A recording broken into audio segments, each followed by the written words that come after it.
Assalamualaikum warahmatullahi wabarakatuh. Perkenalkan, nama saya Rizka Amalia dengan stambuk A1L1200055. Jadi pada hari ini tuh saya akan membahas dan juga menjelaskan tentang materi yang judulnya bagaimana dinamika historis konstitusional, sosial politik, kultural, serta konteks kontemporal penegakan hukum yang berkeadilan. Yang dimana seperti yang kita ketahui bahwa Indonesia adalah negara hukum, yang artinya negara yang semua penyelenggaraan pemerintah dan kenegaraan serta kemasyarakatannya berdasarkan atas hukum, bukan didasarkan atas kekuasaan belaka. Menurut Thomas Hobbes, yang dalam bukunya Leviathan pernah mengatakan Homo homini lupus, yang artinya manusia adalah serigala bagi manusia lainnya. Nah, menurut Cicero juga pernah mengatakan bahwa ubi societas ibi ius, yang artinya di mana ada masyarakat, di sana ada hukum. Dengan kata lain, saat ini hukum masih diperlukan, bahkan kedudukannya semakin tinggi. Dan apabila tujuan negara hanya menjaga ketertiban, maka tujuan negara itu terlalu sempit. Tujuan negara yang lebih luas adalah agar setiap manusia terjamin kesejahteraannya di samping keamanannya. Dari bunyi alinea keempat pembukaan Undang-Undang Dasar Negara Republik Indonesia tahun 1945 dapat diidentifikasi bahwa tujuan negara Republik Indonesia pun memiliki indikator yang sama sebagaimana yang dinyatakan Cranembung, yakni 1. Melindungi segenap bangsa Indonesia dan seluruh tumpah darah Indonesia, memajukan kesejahteraan umum, mencerdaskan kehidupan bangsa, dan ikut melaksanakan ketertiban dunia yang berdasarkan kemerdekaan, perdamaian abadi, dan keadilan sosial. Kemudian selanjutnya, seperti yang kita ketahui bahwa negara kita telah memiliki lembaga peradilan yang diatur dalam Undang-Undang Dasar Negara Republik Indonesia tahun 1945, ialah Mahkamah Agung, Komisi Yudisial, dan Mahkamah Konstitusi. Selain lembaga negara tersebut, dalam Undang-Undang Dasar Negara Republik Indonesia tahun 1945 diatur pula ada badan-badan lain yang diatur dalam undang-undang tentang Mahkamah Agung, Komisi Yudisial, dan Mahkamah Konstitusi. Ini lebih lanjut diatur dalam Undang-Undang Nomor 48/2009 tentang kekuasaan kehakiman, yakni pada pasal 1 ayat 2, 3, dan 4, yang dimana bunyinya pada pasal 1 menjelaskan bahwa Mahkamah Agung adalah pelaku kekuasaan kehakiman sebagaimana dimaksud dalam Undang-Undang Dasar Negara Republik Indonesia tahun 1945. Kemudian pasal yang ketiga, ayat yang ketiga menjelaskan bahwa Mahkamah Konstitusi adalah pelaku kekuasaan kehakiman sebagaimana dimaksud dalam Undang-Undang Dasar Negara Republik Indonesia tahun 1945. Kemudian pada ayat yang keempat menjelaskan bahwa Komisi Yudisial adalah lembaga negara sebagaimana dimaksud dalam Undang-Undang Dasar Negara Republik Indonesia tahun 1945. Nah, dalam teori tujuan negara, pada umumnya ada 4 fungsi negara yang dianut oleh negara-negara di dunia, yang dimana pertama, melaksanakan penertiban dan keamanan. Kedua, mengusahakan kesejahteraan dan kemakmuran rakyatnya. Ketiga, pertahanan. Dan yang keempat adalah menegakkan keadilan.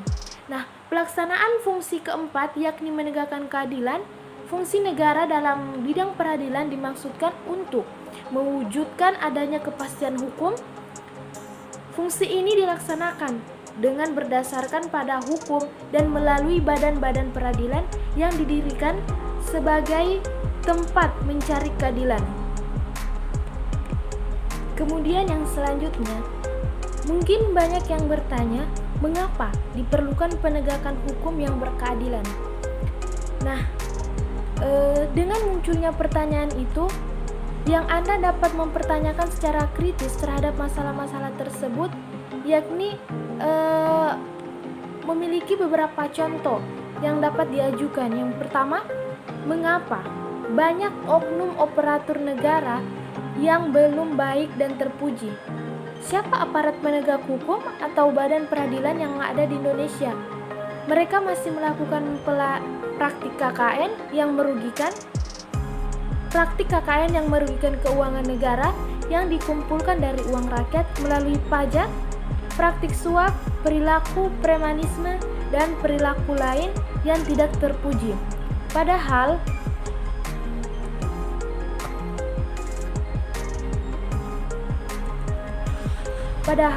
ketika bangsa Indonesia memasuki era reformasi, masalah-masalah tersebut telah menjadi perhatian dan target bersama untuk diberantas atau dihilangkan. Kemudian kedua, mengapa masih terjadi konflik dan kekerasan sosial yang bernuansa SARA? Bahkan mereka tawuran dengan merusak aset negara yang dibiayai dari pajak, melanggar HAM, bersikap etnosentris, padahal bangsa Indonesia terkenal sebagai bangsa yang ramah, santun, dan toleran. Nah, siapa saja yang bertanggung jawab untuk menyelesaikan masalah konflik kekerasan? Kemudian yang ketiga, mengapa setelah Indonesia merdeka lebih dari setengah abad masih terdapat kasus ketidakadilan sosial dan hukum yang belum diselesaikan dan ditangani secara tuntas. Nah, siapa yang bertanggung jawab untuk menyelesaikan masalah konflik dan kekerasan tersebut? Kemudian yang keempat, mengapa penegakan hukum di Indonesia dianggap lemah sehingga muncul sebutan bagaikan pisau yang tajam ke bawah tapi tumpul ke atas? Nah, masalah yang keempat ini merupakan masalah klasik, yang artinya masalah ini sudah lama terjadi dalam praktik, tetapi sampai saat ini masih tetap belum dapat terselesaikan. Siapa bertanggung jawab dalam penegakan hukum di Indonesia? Dan masih banyak lagi. Kemudian yang ketiga itu, di sini kita akan menggali sumber historis, sosiologis, politis tentang penegakan hukum yang berkeadilan di Indonesia. Menurut Gustav Radbruch, seorang ahli filsafat Jerman, menyatakan bahwa untuk menegakkan hukum ada 3 unsur yang selalu harus diperhatikan. Yang pertama, unsur keadilan, unsur kemanfaatan, dan unsur kepastian. Yang dimana pada unsur keadilan itu merupakan unsur yang harus diperhatikan dalam menegakkan hukum, yang artinya bahwa dalam pelaksanaan hukum, para aparat penegak hukum harus bersikap adil. Pelaksanaan hukum yang tidak adil akan mengakibatkan keresahan masyarakat, sehingga wibawa hukum dan aparatnya akan luntur di masyarakat. Nah, apabila masyarakat tidak peduli terhadap hukum, maka ketertiban dan ketentraman masyarakat akan terancam dan pada akhirnya akan mengganggu stabilitas nasional. Kemudian, yang kedua yaitu kemanfaatan. Nah, selain unsur keadilan, para aparatur penegak hukum dalam menjalankan tugasnya harus mempertimbangkan agar proses penegakan hukum dan pengambilan keputusan memiliki manfaat bagi masyarakat. Kemudian yang ketiga, kepastian hukum. Nah, pada unsur ketiga ini, penegakan hukum adalah kepastian hukum, yang dimana artinya penegakan hukum pada hakikatnya adalah perlindungan hukum terhadap tindakan sewenang-wenang. Adanya kepastian hukum memungkinkan seseorang akan memperoleh sesuatu yang diharapkan. Misalnya, seseorang yang melanggar hukum akan dituntut pertanggungjawaban atas perbuatannya dengan melalui proses pengadilan, dan apabila terbukti bersalah maka akan dihukum.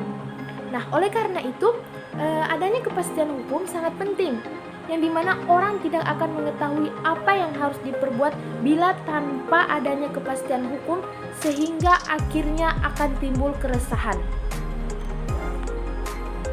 Dalam rangka menegakkan hukum, aparatur penegak hukum harus menunaikan tugas sesuai dengan tuntutannya yang ada dalam hukum material dan hukum formal. Yang pertama, hukum material. Hukum material adalah hukum yang memuat peraturan-peraturan yang mengatur kepentingan-kepentingan dan hubungan-hubungan yang berupa perintah-perintah dan juga larangan. Kemudian, dalam hukum material telah ditentukan aturan atau ketentuan hukuman bagi orang yang melakukan tindakan hukum. Dalam hukum material juga dimuat tentang jenis-jenis hukum dan ancaman hukum terhadap tindakan melawan hukum.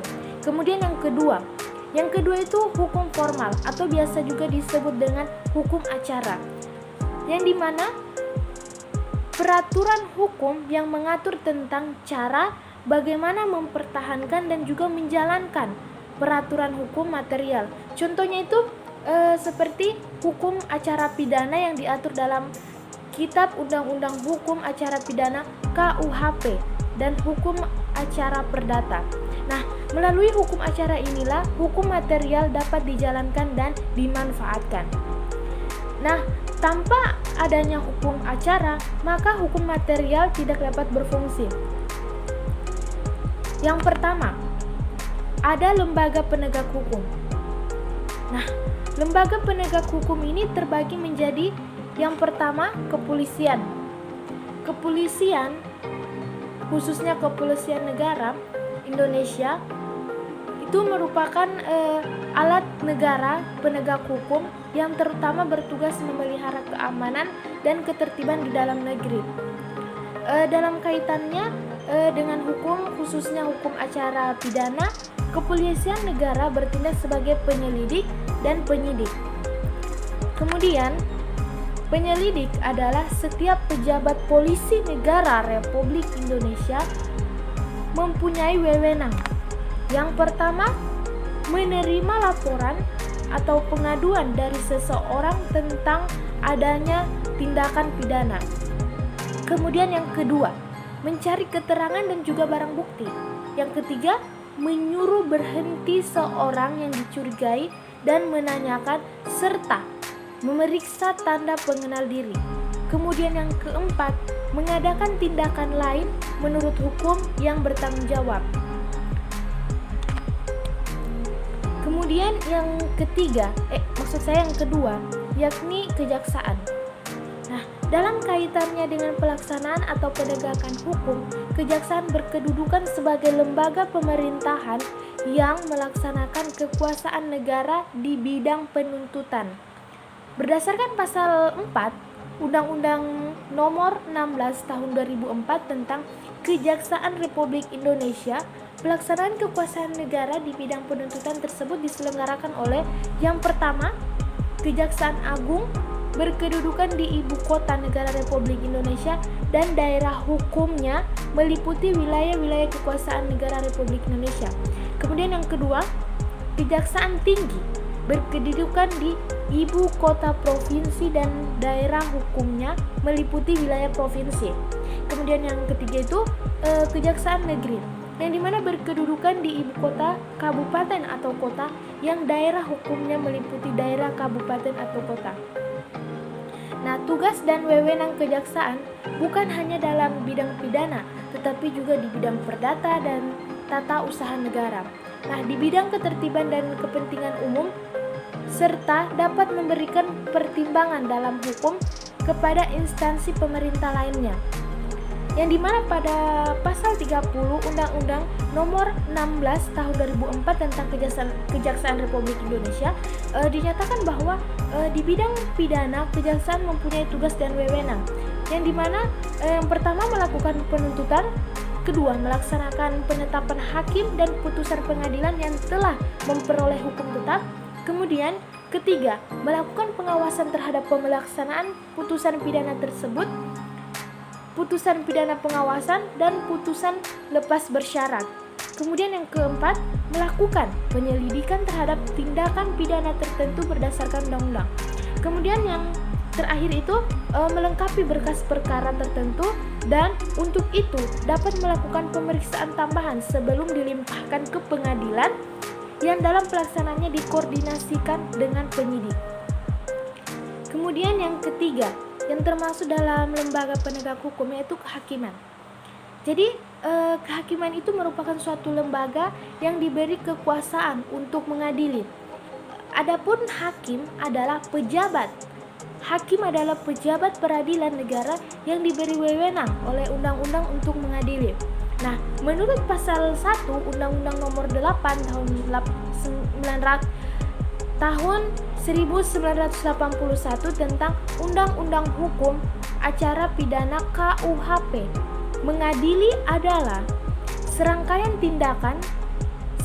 tindakan hakim untuk menerima, memeriksa, dan memutus perkara pidana berdasarkan asas bebas, jujur, dan tidak memihak di sidang pengadilan dalam hal dan menurut cara yang diatur dalam undang-undang tersebut. Kemudian, tadi kita sudah membahas tentang lembaga penegak hukum. Kita beralih kepada yang kedua, yaitu lembaga peradilan. Penyelesaian perbuatan-perbuatan yang melawan hukum dapat dilakukan dengan berbagai badan peradilan sesuai dengan masalah dan juga pelakunya.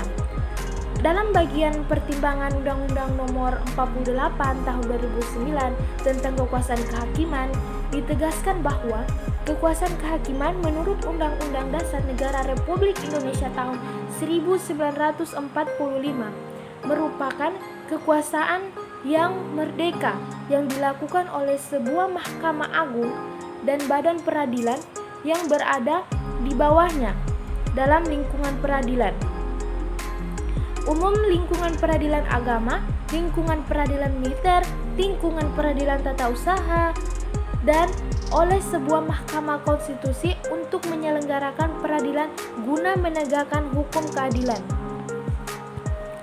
Nah, pada lembaga peradilan di sini yang kita akan bahas pertama yaitu peradilan agama. Nah, peradilan agama terbaru diatur dalam Undang-Undang Nomor 50 Tahun 2009 sebagai perubahan kedua atas Undang-Undang Nomor 7 Tahun 1989,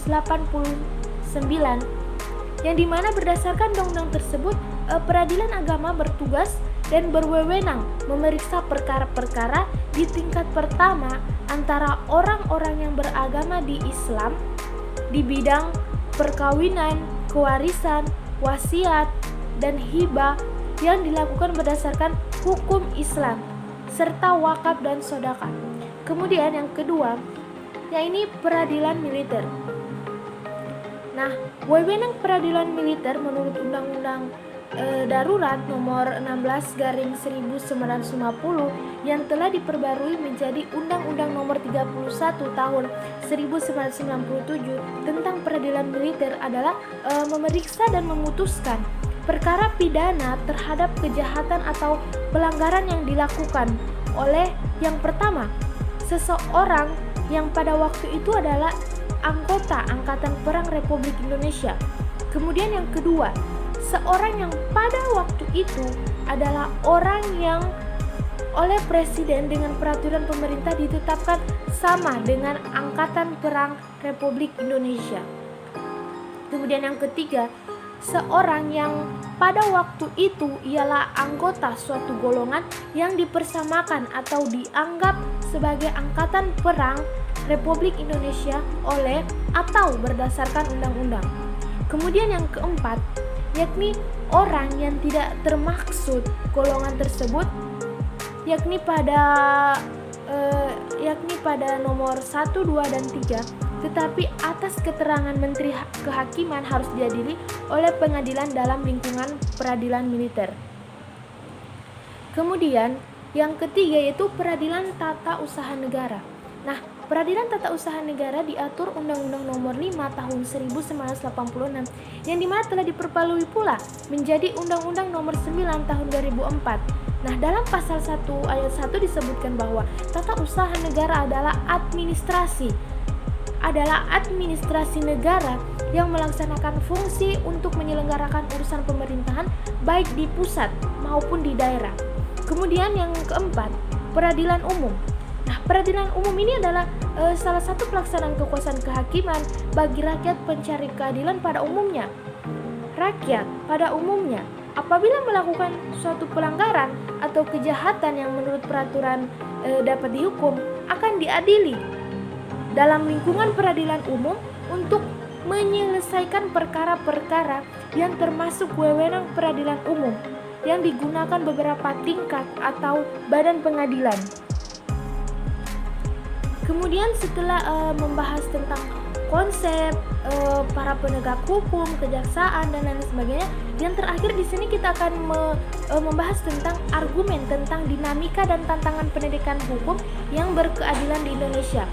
Nah, di era globalisasi yang penuh dengan iklim materialisme, banyak tantangan yang dihadapi oleh aparat penegak hukum, yang dimana mereka harus memiliki sikap baja, akhlak mulia, dan karakter yang kuat dalam menjalankan tugas. Nah, dalam hal ini, aparatur penegak hukum harus kuat dan siap menghadapi berbagai cobaan, ujian, godaan yang dapat berakibat jatuhnya wibawa sebagai penegak hukum.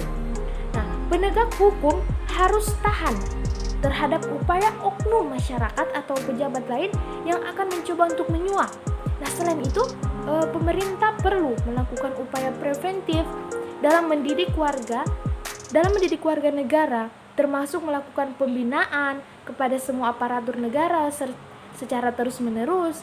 Kemudian apabila hal ini telah dilakukan, maka ketika ada warga negara yang mencoba melakukan pelanggaran hukum, pihak aparatur penegak hukum harus bekerja secara profesional dan berkomitmen menegakkan hukum.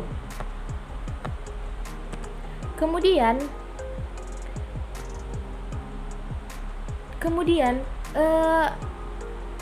di sini kita akan pula membahas tentang mendeskripsikan esensi dan urgensi penegakan hukum yang berkeadilan di Indonesia.